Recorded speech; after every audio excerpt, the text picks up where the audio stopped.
पार्थ पवारांचा जिजाई बंगला वादाच्या भोवऱ्यात आलेला आहे। वादग्रस्त जमीन खरेदी प्रकरणात पार्थ पवार यांच्या अमेडिया कंपनीचा पत्ता जिजाई बंगल्याचा आहे। जिजाई बंगला हा निवासी भागात आहे आणि त्यामुळे या बंगल्यात कंपनीचं कार्यालय कसं असा प्रश्न आता उपस्थित केला जातोय। जिजाई बंगला निवासी असल्यानं त्याची मिळकत कर निवासी दरानं भरली जातीये अशी देखील माहिती आहे। मात्र या बंगल्यात कंपनीचं कार्यालय दाखवलं असल्यानं त्यासाठी महापालिकेला नियमानुसार व्यावसायिक दरानं मिळकत कर भरणं आवश्यक असतं। वादग्रस्त जमीन खरेदी प्रकरणानंतर पार्थ पवारांचा कंपनीच्या पत्त्यावरून आता एक नवा वाद निर्माण होताना दिसतोय। जिजाई बंगल्यात कंपनीचं कार्यालय कसं असा सवाल आता उपस्थित झालेला आहे। त्यामुळे जिजाई बंगला आणि कंपनीचा पत्ता या मुद्द्यावरून पुन्हा एकदा पार्थ पवार यांच्या अडचणीत वाढ होण्याची शक्यता वर्तवली जाते।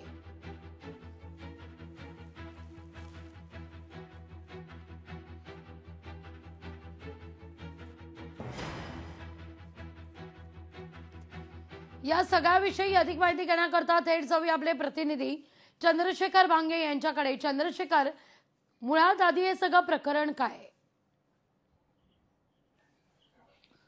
लागू आपण पाहिलं तर अमेडिया जी कंपनी होती, या अमेडिया कंपनीला अगदी अल्प किमतीत म्हणजे 280 कोटी रुपयामध्ये जी मुंडव्यातील जमीन आहे ती जी सरकारी जमीन आहे ती विकण्यात आलेली आहे। शीतल तेजवानी नावाच्या या महिलेनं ही सगळी विक्री जी आहे ती पार्थ पवार यांना केलेली आहे आणि ज्या अमेडिया कंपनीचा जो पत्ता आहे तो पुण्यातील जिजाई निवासस्थानाचा आहे, ज्या ठिकाणी राज्याचे उपमुख्यमंत्री अजित पवार राहतात, तोच जिजाई बंगला जो आहे तो या सगळ्या अमेडिया कंपनीचा पत्ता आहे। आणि खरं तर आपण पाहिलं की निवासी झोन असलेला हा जिजाई बंगला जो आहे तो त्या ठिकाणी कंपनी दाखवण्यात आलेली आहे। ज्या पद्धतीने आपण जिजाई बंगल्याचा परिसर पाहिला तर त्या ठिकाणी रेसिडेन्शियल झोन आहे, त्या ठिकाणी कोणत्या पद्धतीचे व्यावसायिक म्हणून वापर करता येत नाही, परंतु अमेडिया कंपनीचा व्यवसायासाठी त्या ठिकाणी कागदोपत्री वापर झालेला आहे। कोणत्या पद्धतीचे त्या ठिकाणी कार्यालय आपल्याला दिसलेलं नाही आणि या ठिकाणी आपण जर पाहिलं तर अमेडिया कंपनीला ज्या पद्धतीनं सरकार मेहरबान झालेलं आहे त्याच्या विषय सध्या अनेक वेगवेगळे विषय समोर येत आहेत आणि अमेडिया कंपनीचा जो रेसिडेन्शियल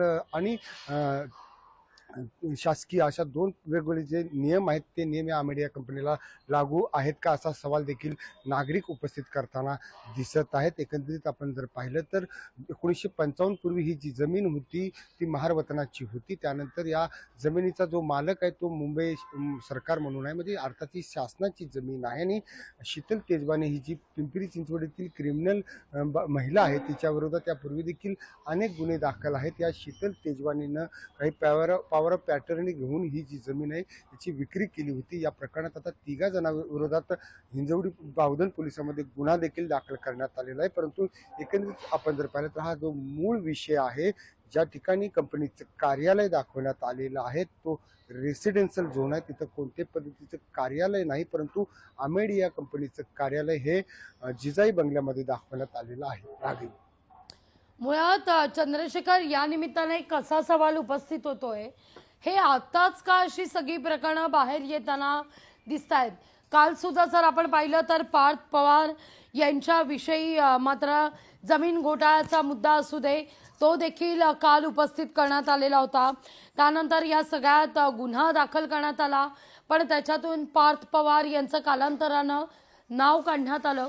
हे सगळं प्रकरण असताना आज लगेच 24 तासात पुढचा एक टप्पा निर्माण होतो आणि जिजाई बंगल्याचा वाद समोर येतो। ही सगळी प्रकरणं आताच समोर येण्यामागे नेमकं काय कारण आहे? काय चाललंय पडद्यामागे? नक्कीच आपण जर पाहिलं तर अमेडिया कंपनी जी आहे त्या कंपनीला सरकारी जमीन विक्री झाल्यानंतर यामध्ये जे दोषी आहेत त्याचे जे डायरेक्टर आहेत त्यांच्या विरोधात गुन्हा दाखल करण्याचे आदेश देण्यात आले होते, परंतु या सगळ्या दोषीमध्ये पार्थ पवार यांच्या मामाचा मुलगा त्याच्या विरोधात पाटील नावाचा जो आहे त्याच्या विरोधात गुन्हा दाखल करण्यात आलेला आहे। सब रजिस्ट्रेशन जे करतात जे दुय्यम निबंधक आहेत तारू त्यांच्या विरोधात सुद्धा गुन्हा दाखल करण्यात आलेला आहे। परंतु यातील जो मुख्य सहभाग जो आहे तो पार्थ पवार यांचा प्रथमदर्शनी दिसत असताना सुद्धा पार्थ पवार याच्या विरोधात गुन्हा दाखल करण्यात आलेला नाही. खरं तर अपेक्षित होतं की पार्थ पवार याच्या विरोधात काल बावधन पोलिसांमध्ये गुन्हा दाखल होईल, परंतु तो गुन्हा नाही दाखल झाला नाही. चंद्रशेखर, माझा यावरती मुद्दा अनेक विचारण्याचा थेट हा आहे, ही प्रकरणं आत्ताच का नेमकी इतकी समोर येत आहेत? काय नेमकं घडतंय असं पडद्यामागे की पार्थ पवार यांची प्रकरणं वारंवार समोर येताना दिसत आहेत? कुणी पार्थ पवारांना टार्गेट करू पाहतंय का? नेमकं काय घडतंय? संशय का इतका बळावतोय? 24 तासात एक प्रकरण मार्गी लागतं न लागतो तोच दुसरं प्रकरण समोर येतं. नक्कीच ज्या पद्धतीने आपण जर पाहिलं तर या प्रकरणामध्ये कोणीही कोणाला टार्गेट करताना दिसत नाही. जे मेरिटवरती आहेत, ज्या गुन्हे दाखल आहेत, जे कागदपत्र झालेले आहेत, त्या सगळ्या बाबी समोर येताना दिसत आहेत. आपण जर पाहिलं तर पार्थ पवार हे जे आहेत, ज्या पद्धतीने चुकीचं काम त्यांनी केलं होतं, अमेरिका कंपनीला सरकारी जमीन जी आहे ती विकत घेता येत नाही. एप्रिल 2025 मध्ये कायदा आलेला आहे की कोणतीही सरकारी जमीन जी आहे ती विकत घेता येत नाही. हे चुकीचं काम पार्थ पवार यांच्या अमेरिका कंपनीनं केल्यामुळं हे प्रकरण बाहेर आलं होतं.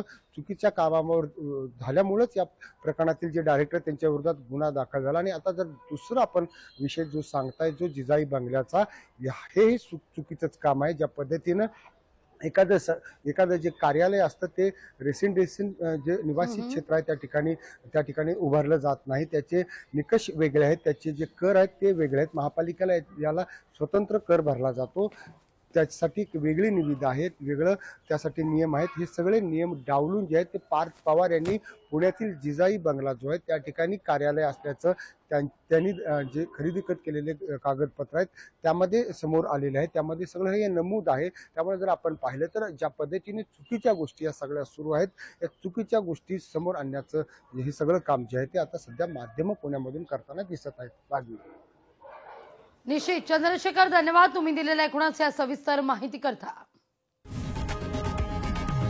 लोकशाही मराठी ऐका, पहा, जागरूक रहा.